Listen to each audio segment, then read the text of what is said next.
This is Teachers Talk Radio, and you are listening live. Welcome to Teachers Talk Radio, the Wednesday Twilight Show with Morgan Whitfield. It is Wednesday, June 5th, and tonight we will be discussing how positive behavior management can build a detention-free school with our expert guest, Lewis Bailey. We're looking forward to lots of spirited discussion, so please text in.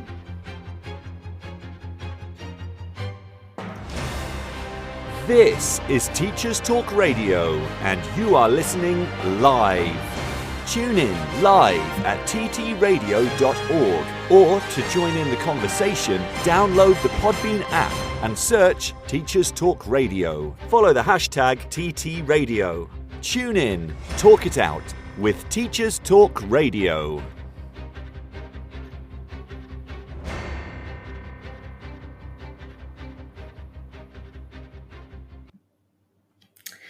Oh, good evening, everyone. I'm extremely excited to be looking at positive behavior management today.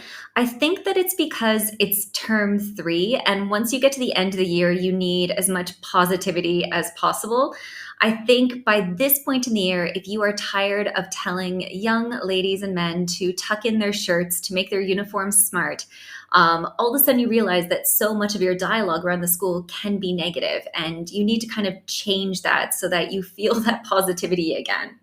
I think I also like thinking about behavior management just because I think, like most new teachers, that's what I found the absolute hardest. I remember having one year 9 class on a Wednesday, my very first year of teaching. And that class just always was challenging. It just felt wild. And I remember asking my mentor at the time, well, how do I improve? Like, how can I just manage this class better? And it was as simple as just getting them to tidy up when they left. And she said, well, the first thing you can do is you need to stop berating them and you need to start giving them compliments. And she said, it's as simple as, look at this table. This table has tidied up all of their scissors. They've picked everything up. They've got their books together. Well done. This table is fantastic. And then before you know it, all the other tables followed suit. And it seems so simple, but it really worked. And that's the thing about positive behavior management. Something as simple as proximal praise can actually do a huge amount of good and completely change the tone of the conversation that you have with students. The title of today's episode is A Detention-Free School. And that is not meant to be a utopian fantasy. It's supposed to be a very real thing that is attainable. So when we look at positive behavior management, it's just an approach that's focused on promoting desirable behaviors and minimizing all those undesirable ones. It's a really supportive environment. It involves really proactive strategies as opposed to reactive strategies. So you set really clear expectations. You're modeling appropriate behavior yourself at all times.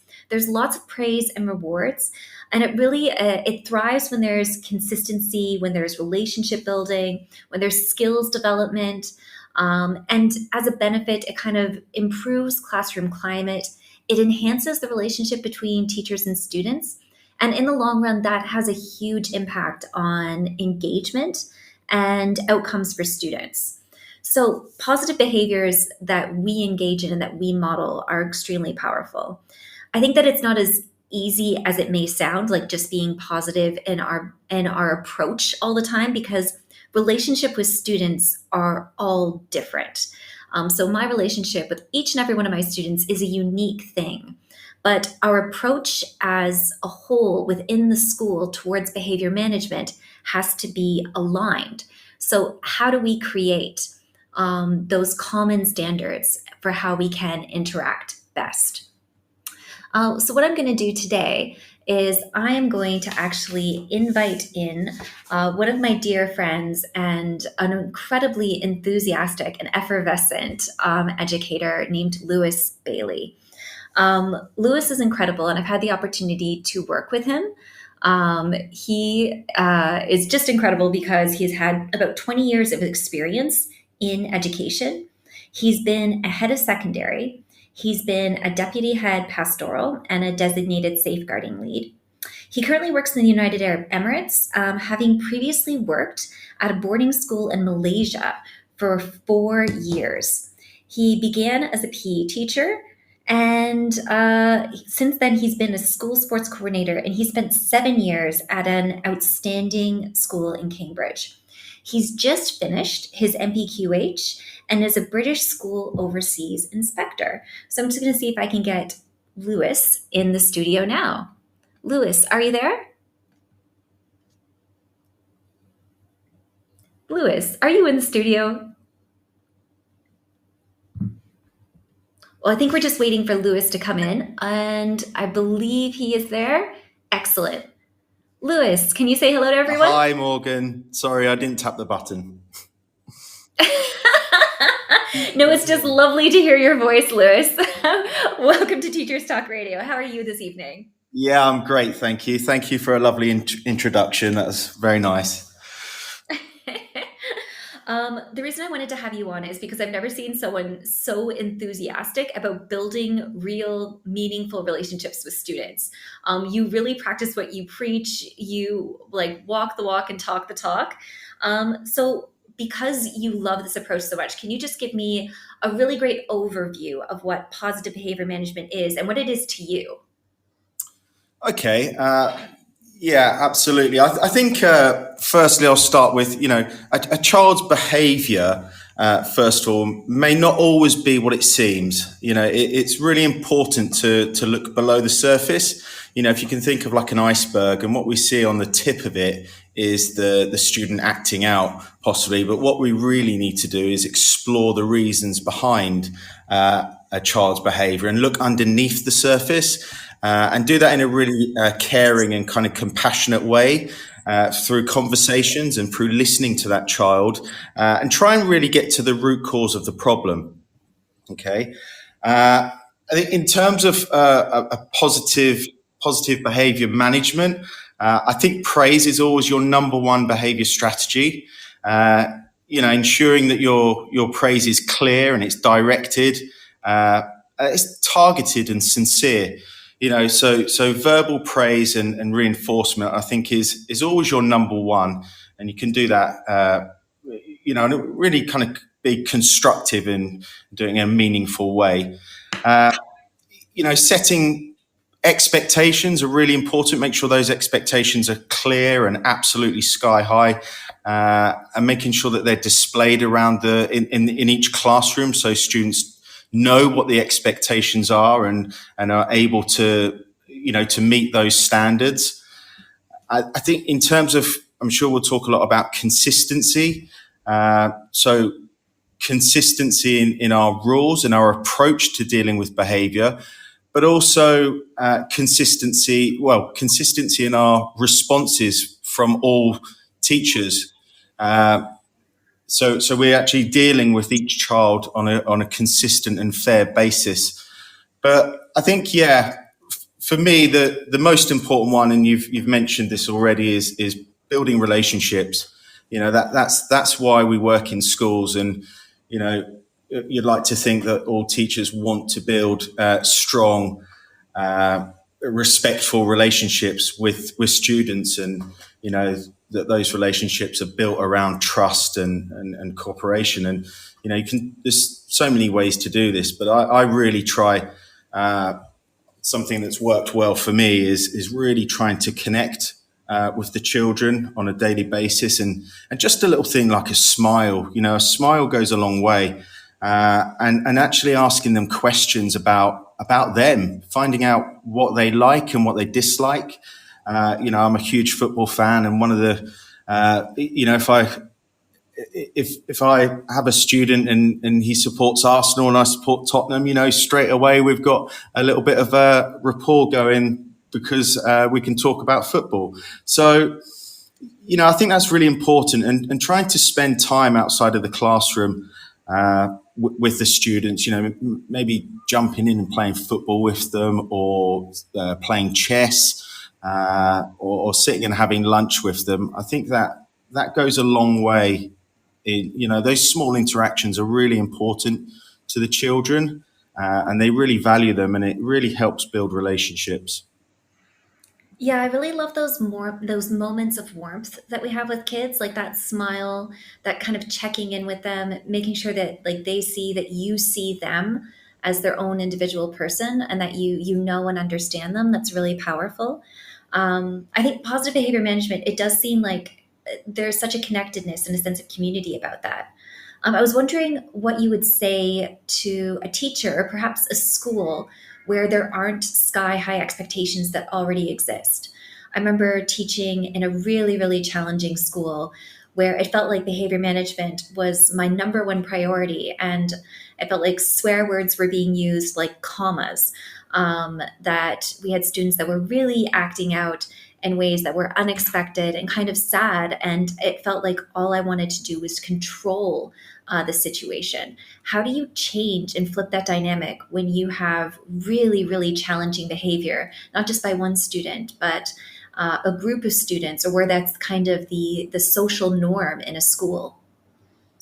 Yeah, I think part of positive behaviour kind of management is restorative conversations, and for teachers to actually sit down with the child and understand why they're acting out, and what are the reasons behind it, and actually listen to what they're saying. I think engaging parents is really, really important, and getting parents on board and getting their support. I've had a lot of success through with certain students that have they've displayed poor behaviour, and getting their parents on board and supporting the school, and so we're aligned and kind of united in, and that has an impact on the child, when it sees that the school and the parents are together and united.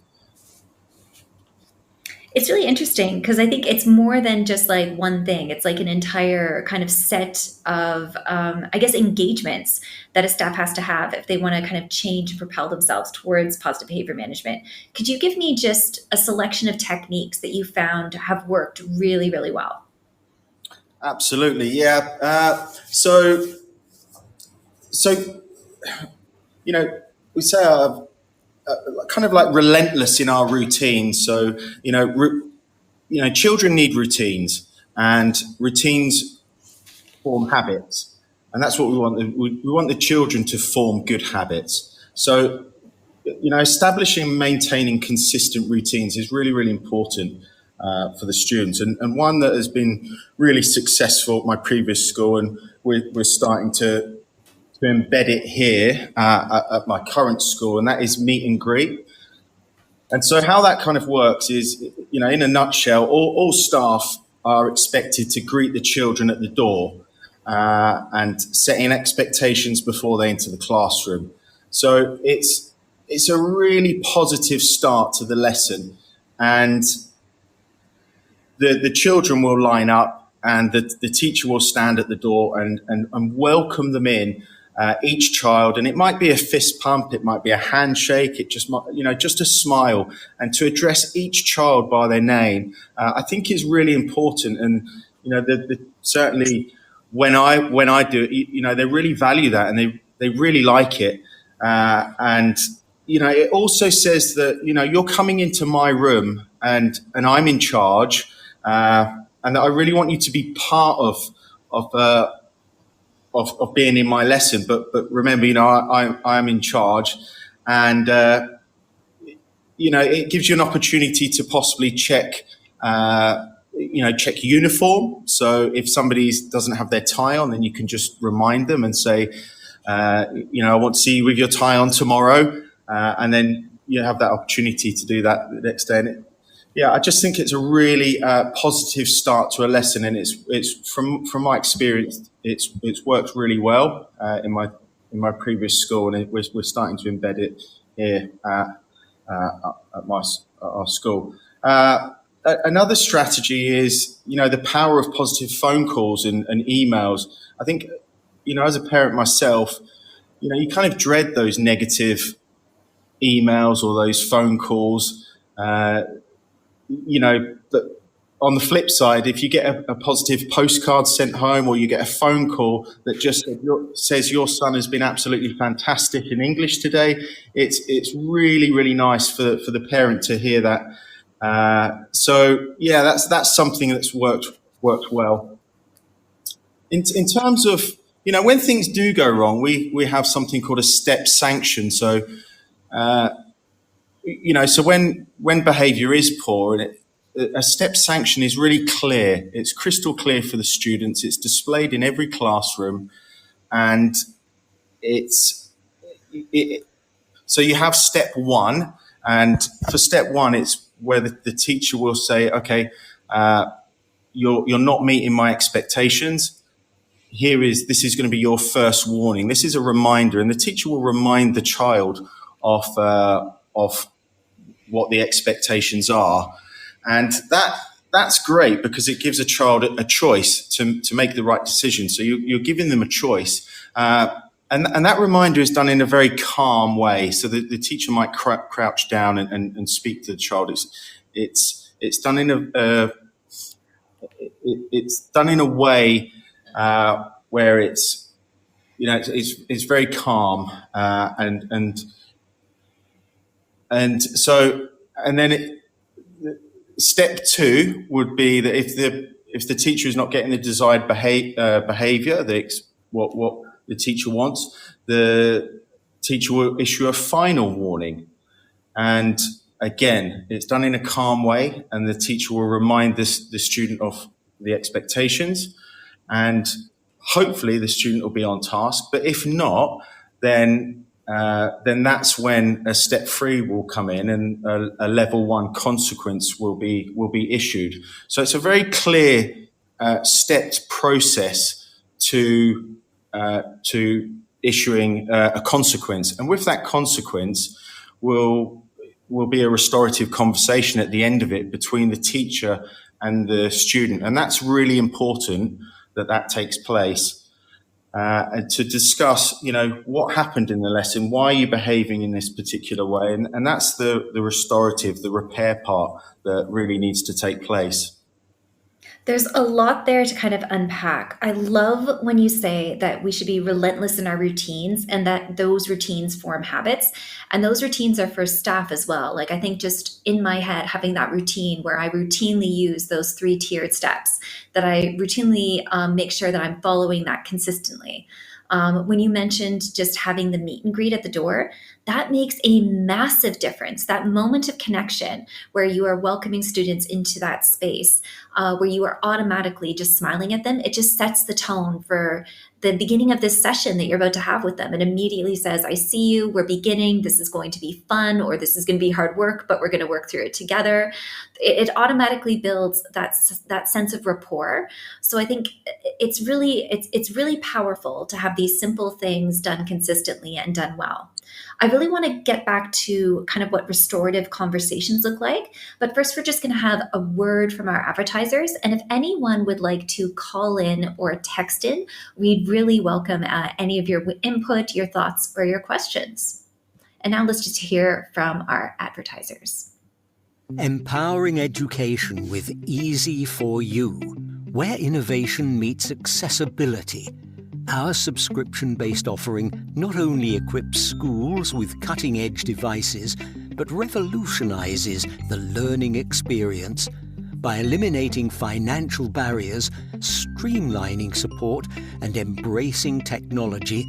We're not just providing tools, we're shaping a future where every student can thrive, unburdened by limitations. Easy for You. Transforming education, one device at a time.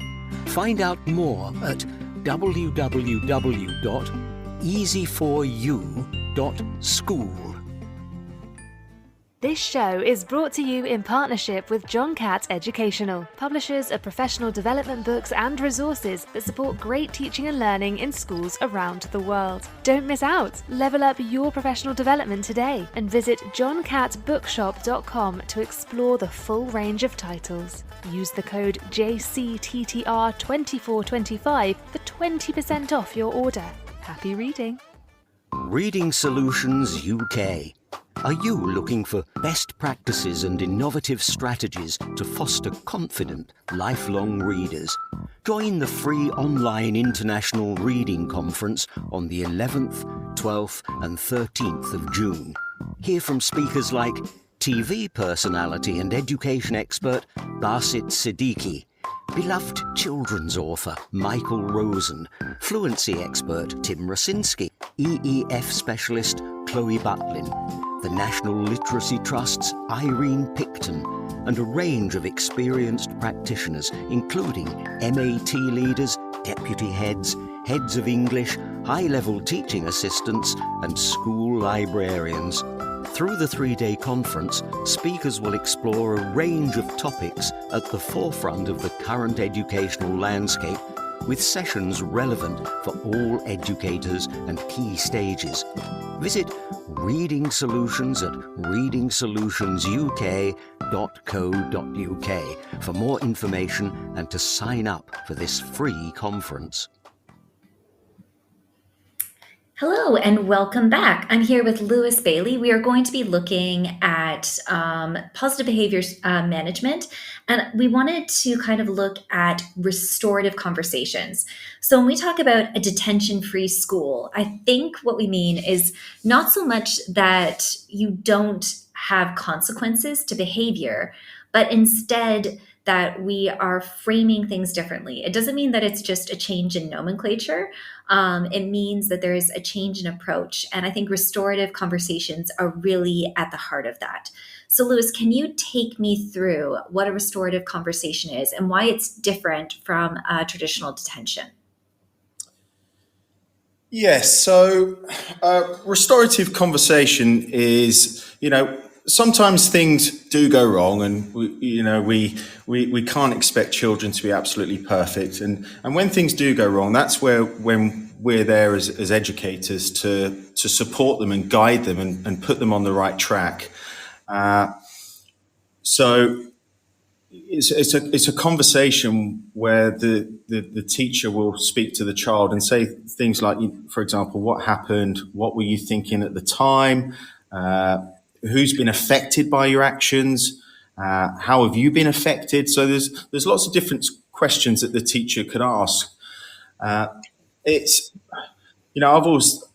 always say it's when I have a restorative conversation, try and get out of my classroom and walk and talk. So I've had lots of restorative conversations that have been just walking down the corridor, meeting the student in the canteen or on the field, and just pulling them to one side and just saying, let's go for a walk. Let's talk about what happened in the lesson earlier today or yesterday, and again, you just start that conversation, and just walking side by side with a child can be very different to asking them to come into your classroom and sit on the other side of my desk. And, that can really work, just walking and talking and finding out what are the issues, underlying issues to that child's behavior at that time. And, so that's a little bit about restorative conversations. And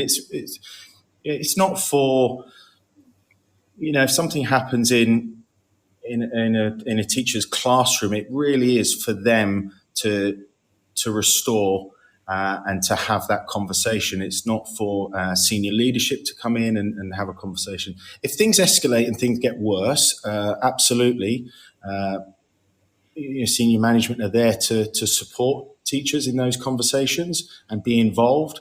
But the initial conversation has to be between the teacher and the student. Yeah, we were talking before about how there are systems in place that actually separate teachers and students. So if you have a detention system where it comes in and you've said, okay, I've given you a warning, I've given you a second warning, and now I'm going to give you a behavior point and a detention, and you're expected to show up at this time and sit silently in a room. And there's something really dangerous about that, because the interaction that happened between the teacher and student, if there's a system to it where all those students who got a behavior point that day go sit in a room together, then all of a sudden they're seen as those bad students. All of a sudden, this student who had interaction with the teacher, it doesn't necessarily get resolved. And naturally, you want any conflict in any type of relationship to have some resolution. And now it goes unresolved when you have that kind of, you've been punished, you've been here to be punished. And there's no kind of resolution where the student can then explain themselves, feel better, have repentance, learn something, where you can gain insight into that student. So there's something about a system where you have a detention that is actually, it's beyond punitive, but it's also unproductive. So restorative conversations where you do get that chance to build that rapport with a student, that's incredibly valuable. And I think you have to have that consistently throughout an entire school where you can build that kind of rapport. So yeah, I think restorative conversations and the way that you have kind of explained them, they can be extremely powerful. I've kind of touched upon it. You've touched upon it too, but how do you ensure consistency? One of the things that you mentioned earlier was the idea of having displays throughout the school with those sky high expectations. What kind of displays do you have? How do you say that you are dealing with those 1, 2, 3 tiered steps? And how do you actually reward and have those rewards actually really displayed really positively so that students know what they can expect from teachers? Yeah, I think consistency is key, and communication is key, and it's really important in schools that we communicate clearly with students and parents and staff. So again, we're all on the same page, and parents know how we're managing behaviour in the school. Students know what is expected of them, and staff know how we expect them to follow up on behaviour. So that's all really, really important. And consistency is always a challenge when you have new teachers coming in and new students coming in. It's that is a challenge. But I suppose the way you do it is through, like you say, having clear displays in every classroom so the students know exactly what is expected of them. But it also comes down to the training with the staff and having a really clear CPD plan that everybody is involved in and that everybody's a part of. Yeah, I've seen, I think, some of the things that you talked about, having those routines normalized. I remember being at a school and they had it really clearly displayed, a little kind of signpost outside every single classroom, which just said, line up, say hello and welcome, take your seat proudly and get out your equipment. Like really clear steps that were outside every single classroom that kind of reminded the students and the teachers that this is how we start every single lesson. And it really did set the tone of seeing that throughout the school and it being repeated throughout the school and outside every single classroom door was actually, it set those expectations really high, but it also made them really, really clear. I know that in your current school, you have displays that are behind every single teacher's desk that says like this is kind of our steps for success in terms of behavior. And that's really, really nice because it makes it abundantly clear to everyone who's in that room what those behavior expectations are. I wanted to ask you about your previous school, actually, because at Wales, you actually had a positive behavior management group in your staff. Can you tell us a little bit about that, what that looked like, and how it kind of fostered enthusiasm? Yeah, so in my previous school, we had a principal that came in. She was absolutely fantastic, and the first thing we kind of did as an SLT was we looked at the behaviour policy because it's it was a priority that we felt we had to get right. And the first thing we did was we ripped up the behaviour policy. It was like 30 to 40 pages long, which is, and staff weren't reading it because it was far too long. So we redesigned our behaviour policy, and it kind of started where we set up a focus group, and that focus group was a book club. And so we had teachers from across the lower primary and secondary, and we met once a week, and we actually read a book called When the Adults Change, Everything Changes by Paul Dix.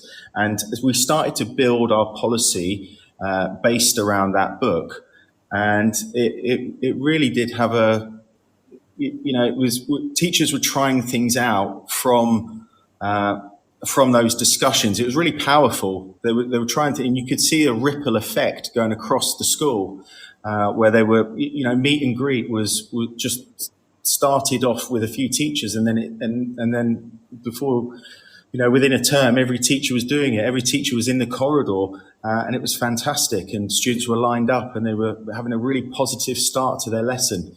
And it made a big difference. Those small things matter. They really do matter, I believe. Yeah, it is really important. And I think when you have teachers that are kind of engaging with material and then trying it out, and then you have that organic growth, it really does feel like it's homegrown. Then it's coming not as a dictum from the very top, but instead as something that teachers are kind of experimenting with and saying, okay, like I know that this works, and we're noticing a difference in our community. That's really positive. So I think that that's powerful. You mentioned Paul Dix. What about his work really appeals to you? So, well, I read his first book, When the Adults Change, and then I've also read After the Adults Change, and also When the Parents Change. So I've read all three books, and I think it's just his approach really. Everything is done in a very calm and caring way, and everything is done, speaking to children in a respectful way, in a kind, caring, compassionate way. And yeah, his books are just very easy to read, and it's very, there's great kind of nuggets at the end, and it leaves you kind of feeling inspired, and you can actually put it into practice. So yeah. Can you give me some examples? So can you give me some, obviously you don't use real students' names. Can you give me some examples of students that you've kind of used these approaches with, and how it's kind of changed them and you in the process? Yeah, I think just recently we had a child who was showing kind of being really aggressive, and behaviour wasn't good, and so I sat down with this particular child, and really showed him that I was bothered about him and that I really cared, and then started to understand and really listen. So you have to invest time, and you have to really listen to them, and that's what I did. I invested the time, and I started to find out what the reasons were kind of behind his behavior. And so I set up a meeting with his father and with him, and straight away in the meeting it kind of blew me away, because his father was, very, I'm proud of my daughters, but I'm very ashamed of my son. And, and he said this in front of his son, and I couldn't believe what I was hearing. I could see, the boy, and he was starting to cry. And I, it was very, and so I actually took him away and almost put my arm around him and said, it's going to be fine. We're going to work through this. So I had lots of conversations with his father, and we started to build that relationship really, and between the father and son. And it really is a success story, because their relationship is really positive now, and the father was coming to watch him play football. I noticed him there cheering his son on a couple of times, and his behaviour improved. And a lot of that was through just understanding where he was coming from, listening to him, building that relationship between the father and the son, and lots of praise, and checking in to see how he is, and lots of kind of guidance along the way. So That's really beautiful. I was just thinking about how tricky it is, because it is about building relationships with students. And I was just thinking, well, I don't play football. I'm not that person who would go and ever talk about a football club that I followed. I would definitely go and play chess with you, but so I'm just wondering, how can teachers help each other out? Because I think that some teachers might be better placed to actually help a student. And it can be really lonely and hard to try to build rapport out of nowhere. So how can teachers help each other and help coach these students out of their shell, and kind of find out and excavate what's behind any troubling behavior that they may be exhibiting? I think just working together, really, and just supporting each other as practitioners, and every child needs a champion, and as teachers, it's our job to support one another, to support the students. So I think just as a team, listening to each other and giving each other advice and guidance and asking those questions. You've got a really good relationship with this student, right? And my relationship isn't very good with him. So what kind of techniques work? So just kind of collaboration and working together to support the students. And if you have this entire staff that's kind of taking this approach, how do you assess the effectiveness of this approach? So if you were looking and saying, okay, we're going to do some training, we are going to make it really clear in our expectations and our displays, how we're going to make this consistent across the staff, how do you assess whether this approach is effective or not? What are the units of measurement, and how do you follow up on that?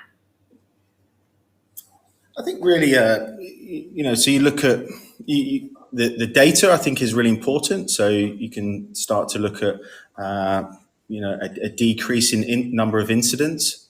I think that's a good indicator. I think you can tell by the students and how they feel through surveys. I think surveys can be really powerful, and happy children, happy school, really. So if the children are saying that they're happy, then and that leads to better academic outcomes. So yeah, I think just talking to children and staff and looking at data and having surveys and speaking to parents, I think all that is really important in terms of seeing if we're on the right track. Yeah, there's something about making sure that stakeholders are involved at every single point. If you're building a behavior policy, how do you begin to do that, and how do you do that well? So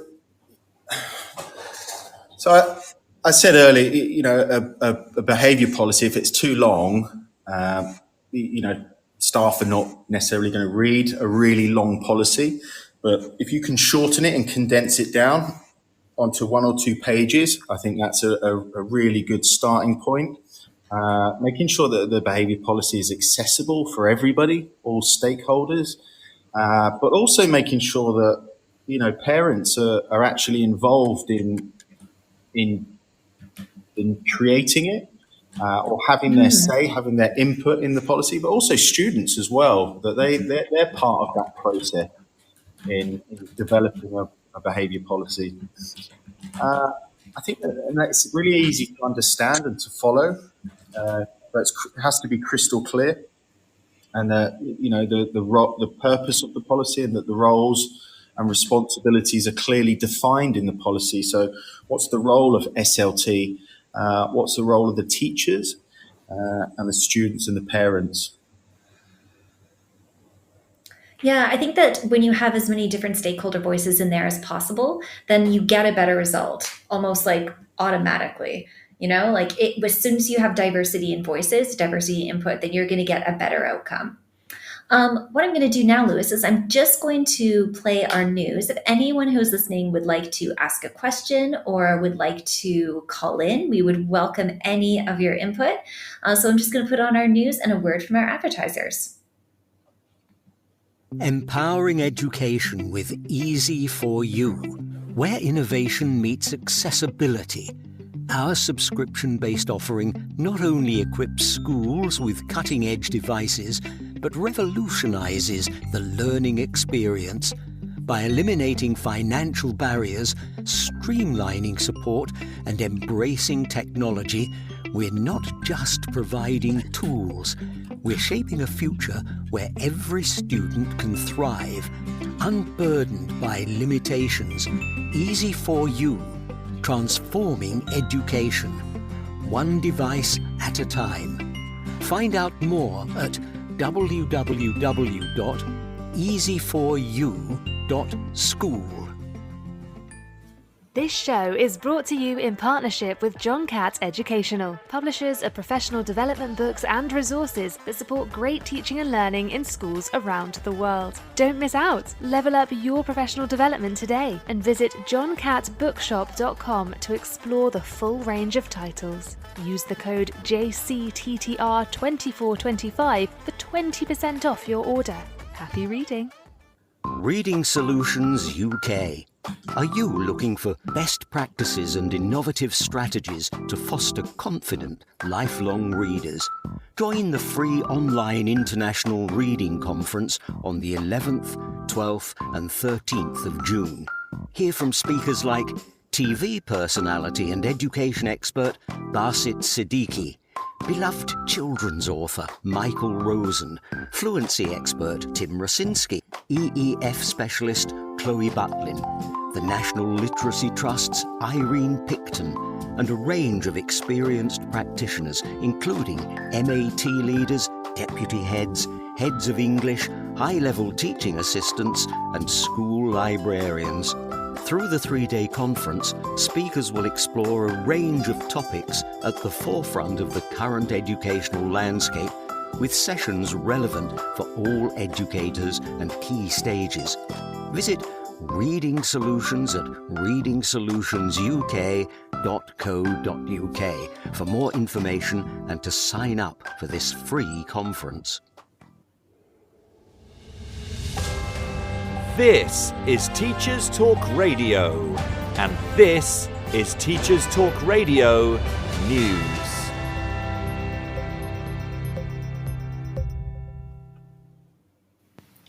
With the general election approaching, some political parties have already turned their attention to education. All major media outlets have covered Labour's plans to add VAT to private school fees and the Conservatives' comments on increasing apprenticeships by getting rid of rip-off degrees. However, the BBC features a story on proposals by the Lib Dems to increase taxes on social media giants as well as companies such as Amazon and Google. The revenue raised, the party says, would then be used to fund mental health professionals for all England state schools. The tax itself already exists and is known as the Digital Services Tax, but the Liberal Democrats say they would triple the amount the companies paid in it. Recent NHS statistics reported by the BBC show nearly 340,000 children and young people are currently on waiting lists to access mental health services in England. In response, the Conservatives said they'd already increased training places for mental health nurses, while Labour said it would put mental health support in every school. In Teesside, the BBC Tees news website reports on Nigerian students seeking help from a food charity. An economic crash in Nigeria has left international students at Teesside University struggling to afford tuition fees, with some even blocked from their studies and ordered to return home. The manager of Thornaby's Sprouts Community Food Charity spoke to BBC Local Radio and said 75% of their clients were now the struggling students and that it was at maximum capacity. The university itself said it was providing support and that international applicants must provide evidence of sufficient funds when applying for a student visa. Nigeria is currently experiencing its worst economic crisis in a generation. The value of its currency has been depreciating by more than 200% against the dollar. As a result, students at many UK universities have seen savings wiped out and budgets having to be significantly reduced. Some students at Teesside University have complained that the university's decision to change the payment plan and reduce instalments from 7 to 3 have exacerbated issues. The university is offering case-by-case support to those affected. In Northern Ireland, the TES reports that Education Minister Paul Givan has warned schools they must make school uniforms more affordable and that a price cap is being considered. He said the cost of uniform was an unnecessary burden on families by branded clothing and uniforms being available from only one supplier. Mr Given said proposals due to go out for public consultation this spring will include strengthened guidance on the school uniforms, The decisions came in response to a motion in Stormont on making uniforms affordable. Mr. Givens said school uniforms create a sense of belonging to a school community, but that they should also act to ensure that pupils of all backgrounds feel welcome in the school. He went on to say that while many schools had followed current guidance around value for money, there are other schools which have not, and that this is not a situation which I am going to permit to continue. Further details on the proposals, which could also include the price cap, can be found in TES magazine online. Holiday prices feature in a Schools Week article on criticism faced by holiday company Butlins after it was accused of undermining schools' work to boost attendance. The criticism came after the company advertised term time breaks as great value getaways. The firm offers a 4-night midweek term time break for just under £20 per person, much cheaper than rates during school holidays. Schools Week reporters posed as parents and asked if the holidays were suitable for school-aged children, and were told all breaks are suitable for all ages. Ministers have pushed all year for schools to improve their attendance rates, as persistent absence rates are nearly double pre-pandemic levels. Several multi-academy trust chief executives have commented that marketing holidays which specifically target term time is not civic-minded, but understood the attraction for families struggling to afford a family break, who are being exploited by the companies. Full details of the story are available on Schools Week's website. Finally, aposiopesis was the final word spelled correctly by 12-year-old Bruat Soma to win the 2024 Scripps National Spelling Bee in the USA. Soma takes home a $50,000 prize after spelling 29 words in 90 seconds and getting them all correct. For those of you who are curious, aposiopesis is a term used for the device of suddenly breaking off in speech.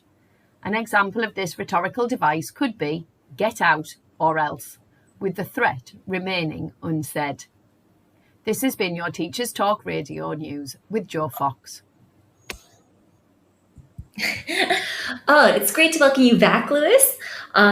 So we are talking about positive behavior management, and I thought that we could go through a few examples of everyday behavior management issues that a teacher might come across and how you would address them using a positive behavior management approach. Does that sound like fun? That sounds like fun.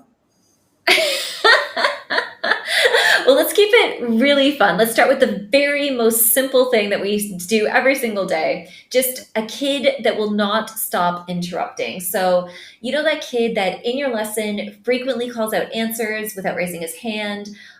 He talks to his neighbors. He jokes under his breath. He laughs inappropriately at the wrong moment. He kind of distracts the whole class, and he kind of throws off your own focus. What do you do when you have a student with those frequent interruptions? Yeah, I think so. That would be, we'd follow this step sanction approach. So, you'd give the child a reminder, and again, it'd be done in a calm way, and you just go over to the child and possibly kneel down and just say, I'm just going to remind you of our expectations in this lesson.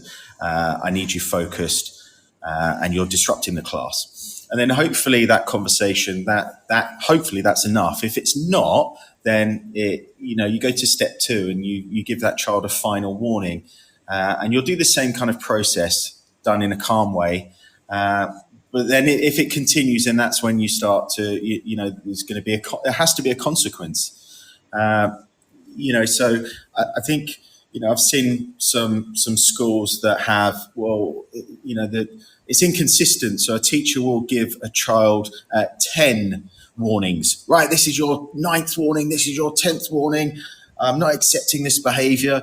And then another teacher will go, straight off. Right, that is it. You're a level 1, and there's a consequence coming your way, kind of thing. And it's just inconsistent. So with a step sanction approach, all the teachers are dealing with behaviour, in the same way, the same kind of process.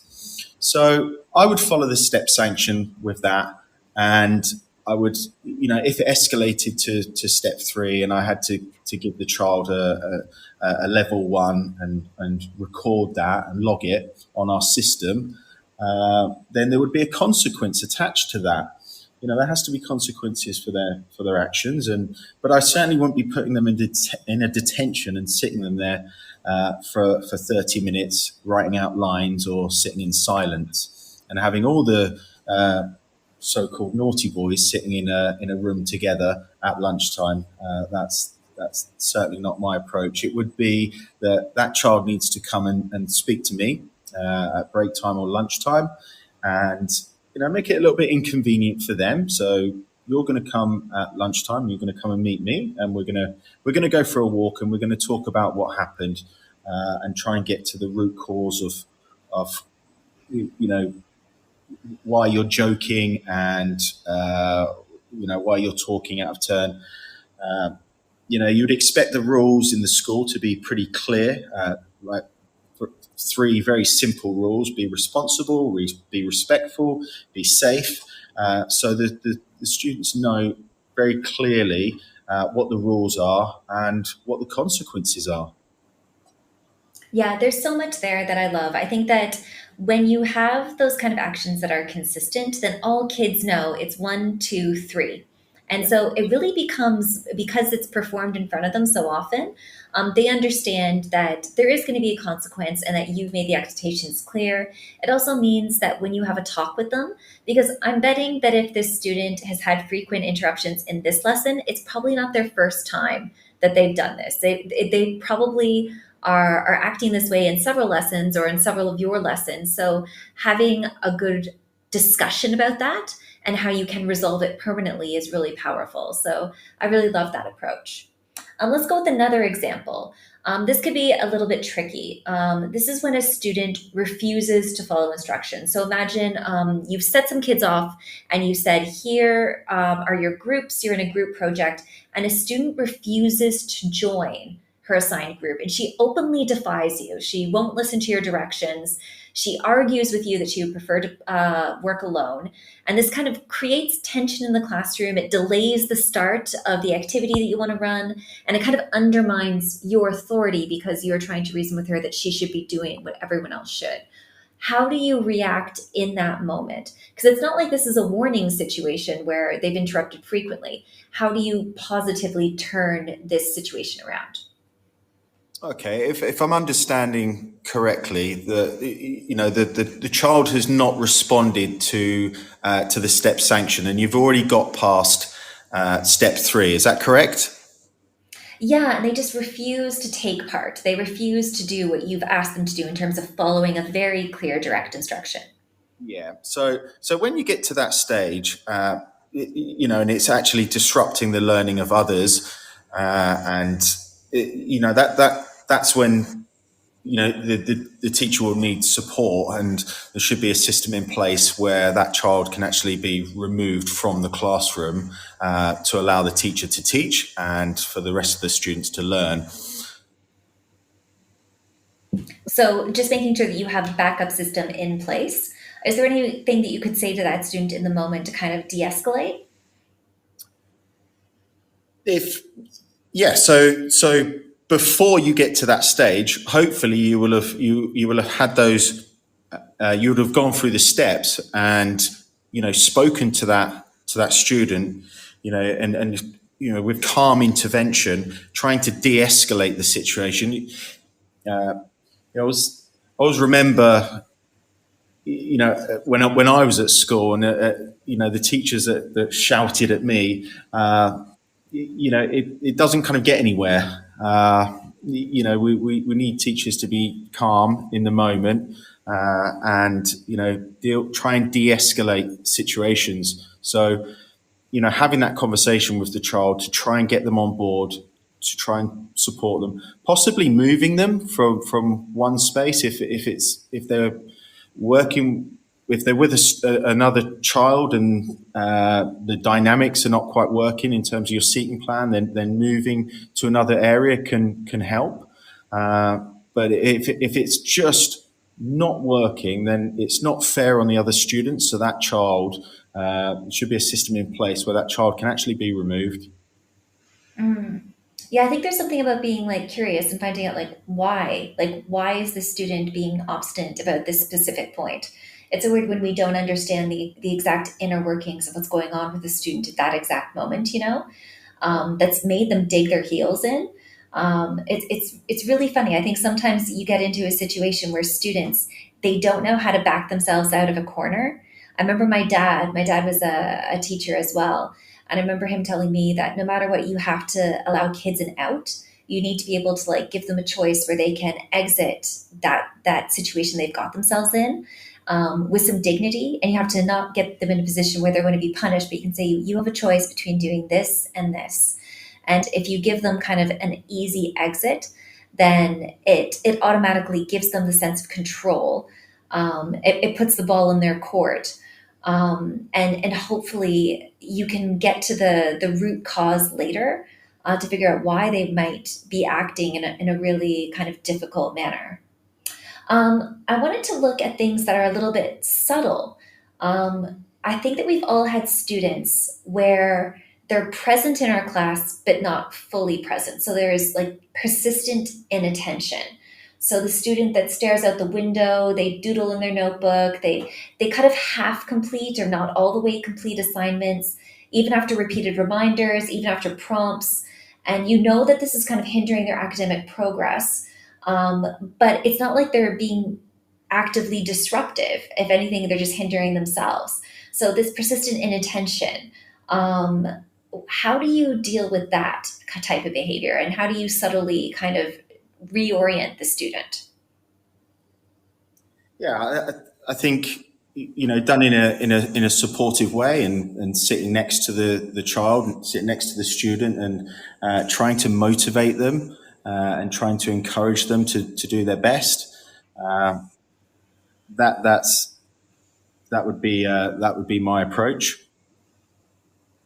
Yeah, there is something about just like sitting beside a student. I find that when I sit at a student's level, and I notice you always tell this to me too, that if you have to give that very first warning to a student, it's really important that you don't shout it across the room, but instead you go to them, you crouch down or you sit beside them, you get on their level, you look them in their eyes, and you kind of very quietly say that you're noticing this behavior and that it's unacceptable and that you have a higher standard. And then if they do it a second time, you do the same thing. You don't kind of like shout them out or call them out for it in front of everyone. You quietly go up and talk to them. And there's something that automatically makes it more personal, that it is an interaction that you say, I'm paying attention to you and in this behavior. I'm calling attention to this behavior, not just calling you out. And I think that that's really powerful, that idea of being really seen. Why don't we take a look at how new teachers can be mentored? So if you had new teachers that were coming into the profession, I think I mentioned this at the very beginning of the podcast. I remember that behavior management was my number one concern. I spent an inordinate amount of time worried about how I could manage and control students' behavior, as opposed to looking at them as collaborators in creating a positive environment. So how do you talk to new teachers and mentor them so that they come into the school with that kind of culture and ethos? Yeah, so I think new teachers coming in certainly need support with behaviour, and that can come in lots of ways. In terms of CPD, so supporting them, and setting up kind of collaborative groups, where more experienced teachers are working with new teachers to the school. I think that works really well. Mentoring and coaching, but also,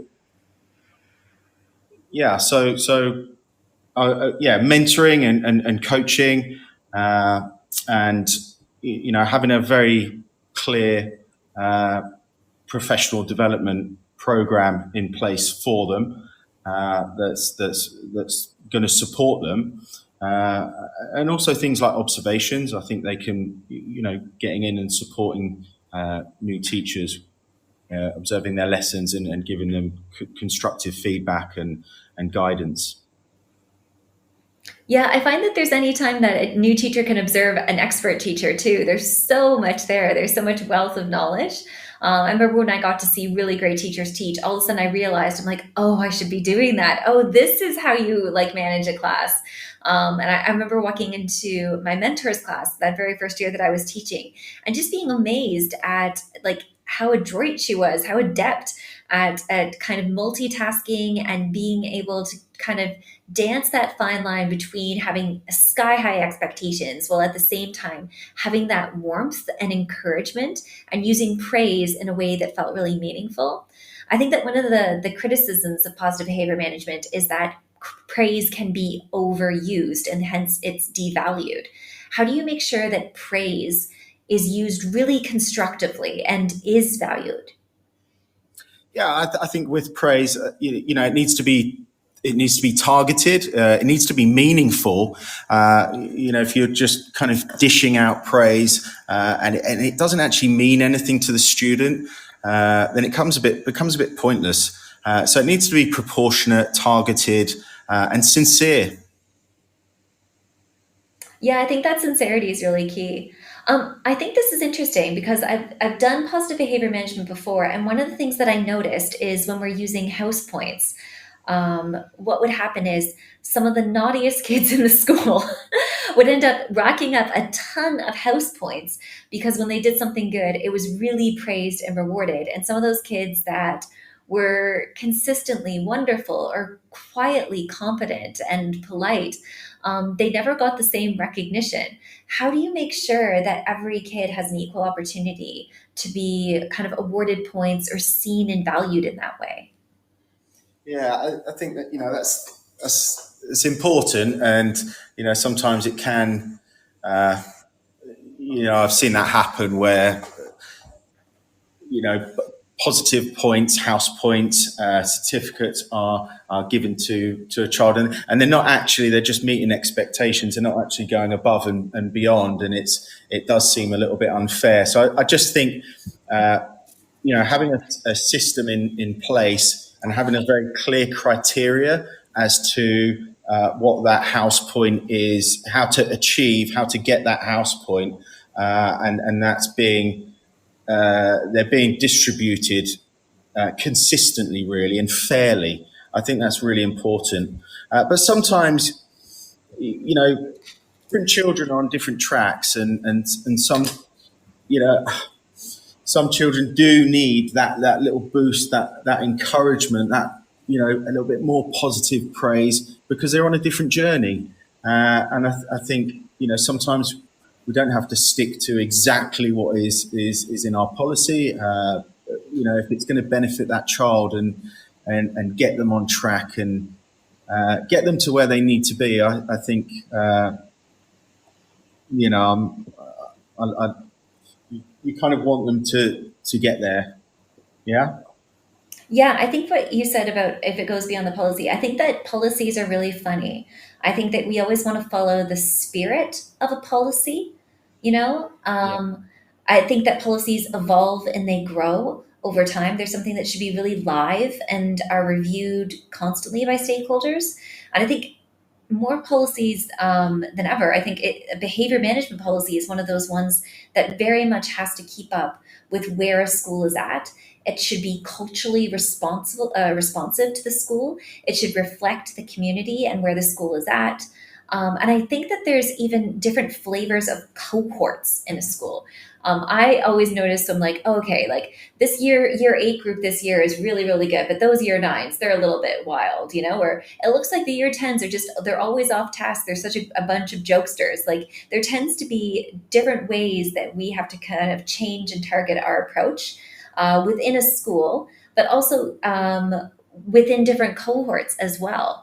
There might be that one year A class that is a little bit more lively than the others, and you have to kind of make sure that your approach for that year A class is fair because kids they have such an extreme sense of justice. If they feel like one other kid is getting more house points or attention or praise than they are for no good reason, then they will call you on it. So there's a flexibility there, and the spirit of the policy really, really matters. I was wondering if you could tell me what's the biggest mistake that you have made when it comes to implementing positive behavior management? I would say, attempting to implement something too quickly, or trying to make too many changes too quickly, should I say, can be problematic. I think, if you're starting a new school and you're changing your approach to behaviour, taking small steps would be the best approach in my mind. Unless the school requires drastic changes and you need to make a change, and you only have a short space of time to do it.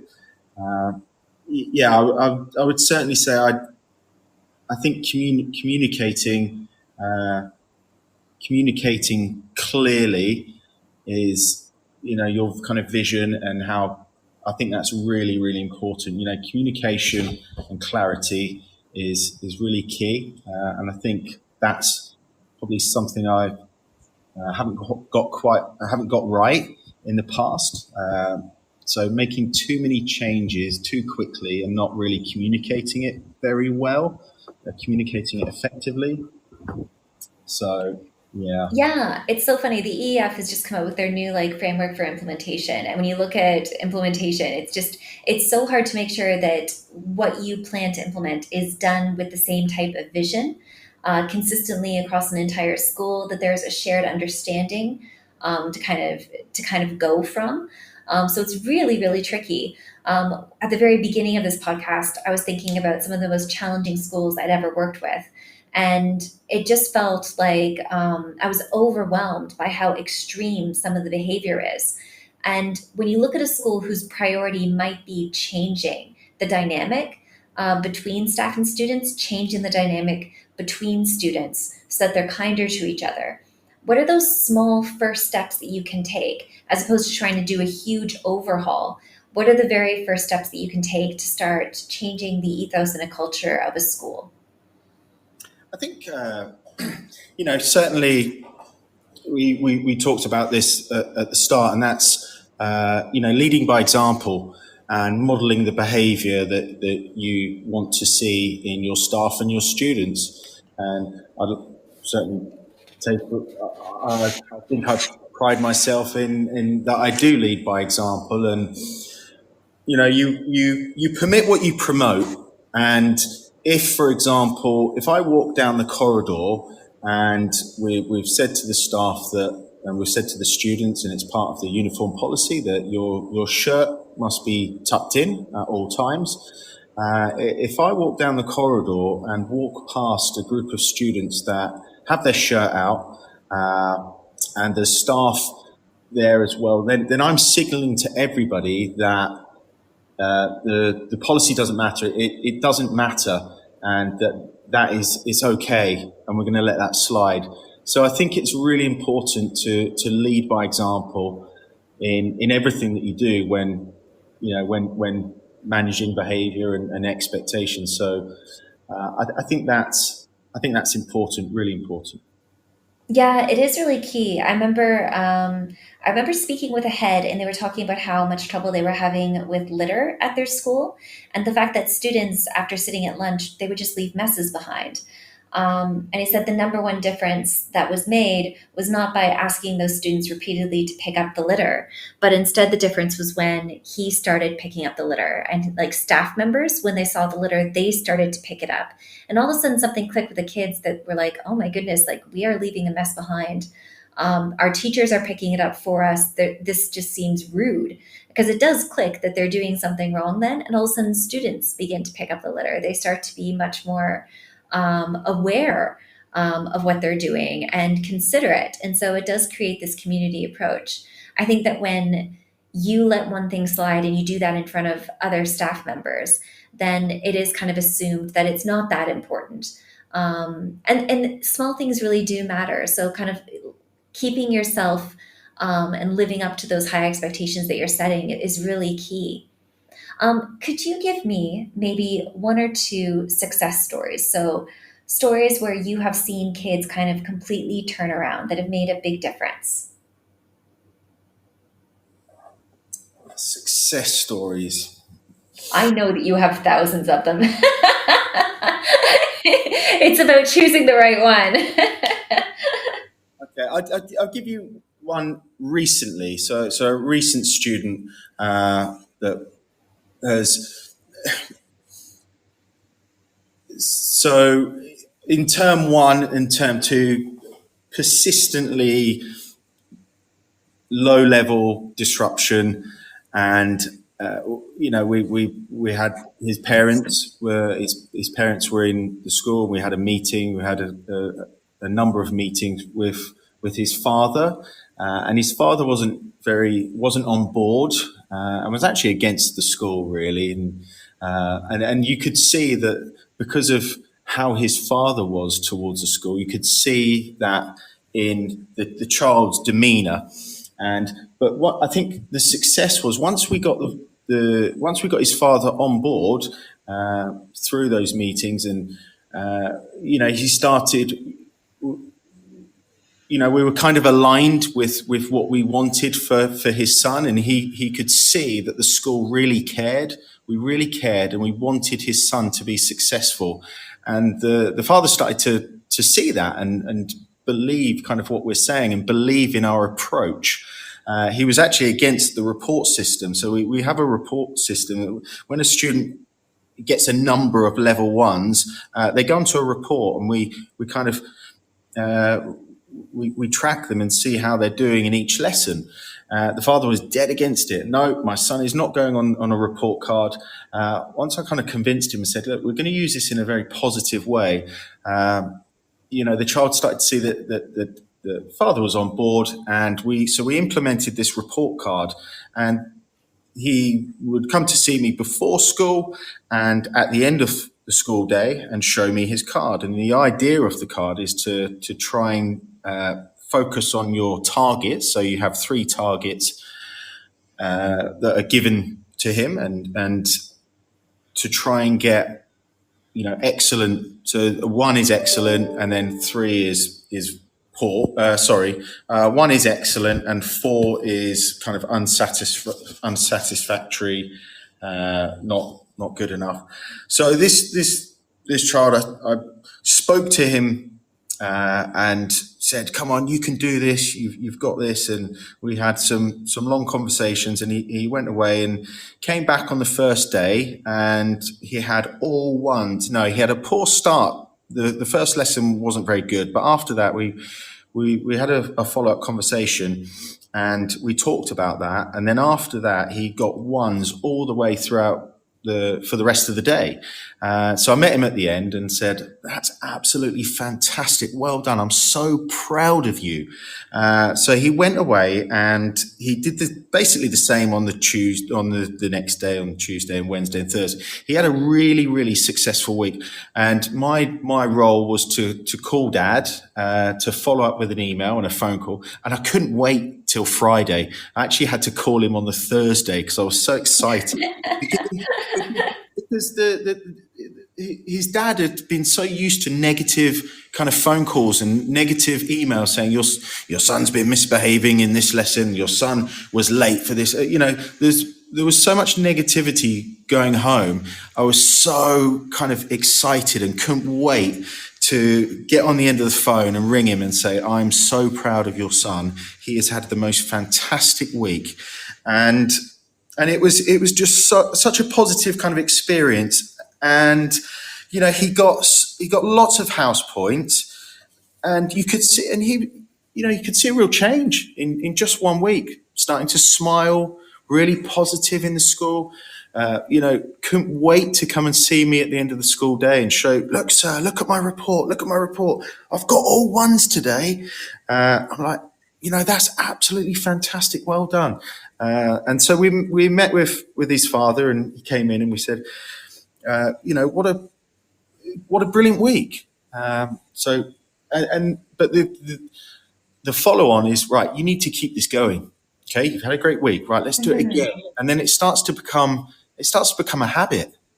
So it's just continuing that, and any sort of little blip along the way that we, that's it's okay. We expect there to be some some issues maybe along the way, but we deal with that and we support and we guide, and we get them back on track. So I think that's been really successful, and it's still, we're 2 weeks in, so we've still got a long way to go, but he's making a lot of progress. He's a lot more positive, and yeah, so I think that's been a success story of late. That's so lovely, because I think there's nothing more beautiful than when kids try, because I think that trying in itself is hopeful, it's optimistic. It indicates that they want to change for the better. There's something that as soon as they get excited to do better, that they're trying. That's fantastic. I'm going to take a little break. So we're just going to have our last news break, and then I have a fun game for us to play when we get back, Lewis. How exciting. Empowering education with Easy for You, where innovation meets accessibility. Our subscription-based offering not only equips schools with cutting-edge devices, but revolutionizes the learning experience by eliminating financial barriers, streamlining support, and embracing technology. We're not just providing tools, we're shaping a future where every student can thrive, unburdened by limitations. Easy for You, transforming education, one device at a time.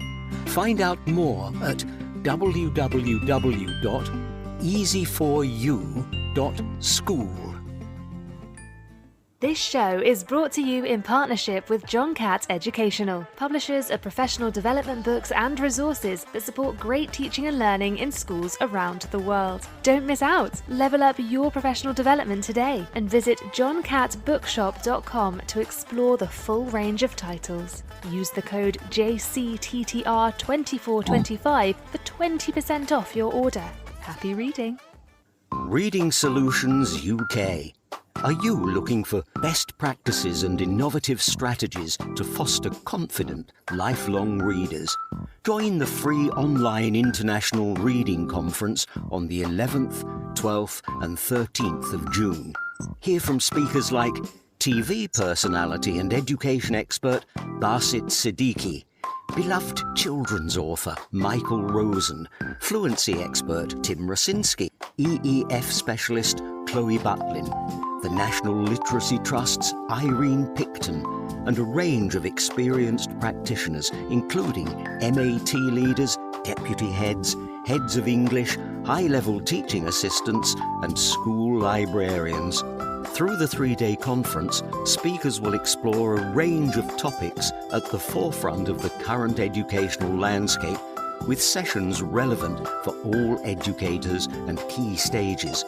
Visit Reading Solutions at readingsolutionsuk.co.uk for more information and to sign up for this free conference. Okay, Lewis, so this takes us to the final stretch, and I thought as a fun game, I would read some of my favorite quotes about positive behavior management from one of your favorite authors, and I thought that maybe you could elaborate and explain what they mean. Are you ready? I'm ready. Okay, so first quote. If you want to change the behavior of the children, first you have to change the behavior of the adults. What does that mean? Okay, so yeah, that comes back to modeling the behavior and the expectations that we want to see in the children. So it's almost like look in the mirror. And if we talk to a child in an angry and an aggressive way, then you might get that back. So modeling the behaviour, the attitude, and the expectations that we want to see in the children. that's what that means. I like that. So our next quote, I think we've kind of touched about that. We've talked about a lot of like policies and displaying kind of like stepped sanctions. But let's go into this quote. Maybe you can expand on this. Rules are not boundaries to hem children in. They are guidelines to help them grow. What does that mean? Or can you expand on it? Okay. Can you repeat it, please? Yeah, rules are not boundaries to hem children in. They are guidelines to help them grow. Yeah. So, it's that nurturing approach, and we're not trying. We want to.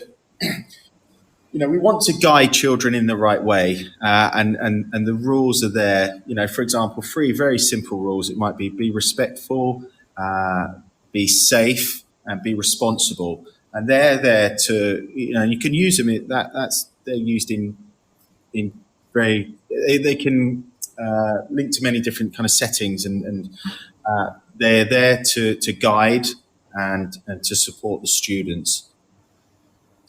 Yeah, I think there's something really beautiful about like kind of understanding that the rules aren't there for our convenience. The rules aren't there just always for like health and safety purposes, although there are really good rules for health and safety purposes. But they're there for students to become better people. They're there to kind of create a better community. They're there to ensure that we understand the boundaries of how we can interact and respect other people. Because I think students, we think that they know that all the time, but they push boundaries because they don't understand them. So rules kind of make that really clear, and they become these guiding principles that they use throughout their entire lives. So yeah, I really like that quote. The next one, I think you would probably agree with. Consistency is your greatest ally in managing behavior. Could you expand on that? Yeah, so I think we kind of said at the start, consistency is key. Consistency in how we speak to the students. So if how we're dealing with behaviour. So if all teachers are dealing with it in the same way, the students know what to expect. They know what's coming, and there's no kind of shock. There's nothing. It's predictable. So having a consistent approach from all the teaching staff will support the students. Yeah. No, I think that's exactly it. As soon as you have consistency, there's clarity for staff, clarity for students, and there's something about when you see it being practiced everywhere, then it just becomes second nature. How about this one? Don't focus on the behavior you want to stop. Focus on the behavior you want to see. Yeah. So what we want to try and do is we want to try and encourage the students to, to behave and make it almost like it's cool to behave. And so when we catch them being good and then and praise them. So we catch them in their good moments, and we praise and we say, "Well done, that's fantastic." And in the not so good moments, we do that in private and just a quiet conversation. So, yeah. Yeah, I noticed that there's it's a really lived experience too. I remember having this one interaction with a student where it seemed like every single day I was telling him that he needed to straighten up his uniform, tuck in his shirt. And it was just such a negative interaction to be having with him in the hallway every single day. And then I happened to see him one day in the hallway and his shirt was tucked in. And I remember just saying, "You look ridiculously smart today, Adam." And the smile on his face stretched from ear to ear. And I think when you catch students doing something great, when you focus on the behavior that you want to see all the time, all of a sudden, what could be like a negative interaction, it's a positive one. And it's an interaction that both you and the student want to repeat all the time. So there's something about that it completely changes the tone of that relationship. And I don't know, the chipper step that you take when you're walking away from that interaction. So that's really lovely. And this one is one of my favorites. So I think I'll close. This will be my last quote that I give you. The power of kindness and patience cannot be overstated in managing behavior. What would you like to say about the power of kindness and patience? Yeah, I think kindness is really important, and just showing students that we care, and I think that just goes such a long way to building that relationship. Showing them that we can be kind, and that we care about them, and I just find that that helps in terms of getting the best out of students, getting the best results. Yeah, I agree. I think that there's something too about authenticity. I find that kind of building authentic relationships where you're not kind of like showering with kind of or peppering your conversation with kind of useless praise, but instead being really authentic. And I think, like you said before, being that targeted and specific, that's more authentic. It means I see you and I understand you. I think that authenticity, it shows the vulnerability in yourself as well. So I think having authentic relationships with students and making sure that you're reaching them on their level, building that rapport in an authentic manner, that's really key. I find the second part of that quote, the patience, I find that difficult. I think that being patient with students when they repeatedly exhibit behavior that you think is difficult, I think that that's really, really hard. And there's something about being able to manage our own emotions and maintain that level of calm, because it's so important that we kind of absorb some of that difficult behavior. And I think that calmness says, I'm still here with you. I'm still listening to you. I'm trying to understand. And as soon as you don't have patience or you let something go, you lose something in that relationship. Just to close this off, Lewis, what are your final thoughts about positive behavior management and perhaps some of the most important elements of that? Yeah, I think you're right with what you just said. There's ultimately there's no tricks or there's no gimmicks. There's no silver bullet.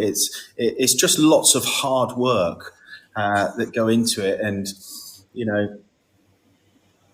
so yeah, behavior is taught, and the to get the best results, it's taught through positive behavior strategies, and so Yeah, I think that's exactly it. It's taught through positive behavior that we all engage in. Lewis, thank you so much. It's been so wonderful getting to spend an hour and a half speaking to you about something you're so passionate about, hearing your stories, your examples, your enthusiasm, your expertise. It is so appreciated. Thank you so much for joining us today. Thank you very much, Morgan. I've really enjoyed my time speaking to you.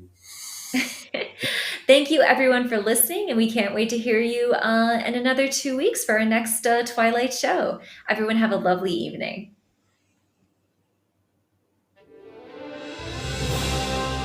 You've been listening to Teachers Talk Radio. Tune in live and listen back at ttradio.org. We look forward to hearing from you next time on Teachers Talk Radio.